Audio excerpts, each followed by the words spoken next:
मला जातीपातीवर बोलायचं नाही का, तर माझ्याकडे 18 पगड जातीच्या मुली कीर्तनाचा अभ्यास करायला आहेत. एका जातीची नाही, आदिवासी समाजाच्या मुली सुद्धा मी भागवत कथाकार बनवल्या. एक तर ती बहुरूप्याची मुलगी कीर्तनकार बनवली मी.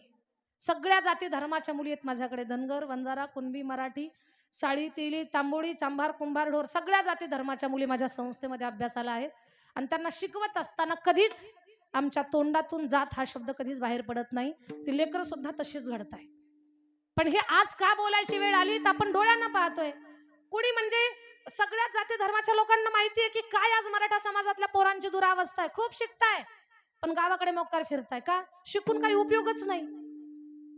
त्याच्या वर्गातलं त्याची कॉपी करून अभ्यास करून पास झालेलं ते खुर्चीवर बसलं नाही, त्याच्यात कबशात होत आहे. ही वाईट अवस्था आहे. कुठेतरी अभ्यास करणारा न्याय मिळावा म्हणून माझी विनंती आहे, जातीचं स्वरूप या गोष्टीला न देता सगळे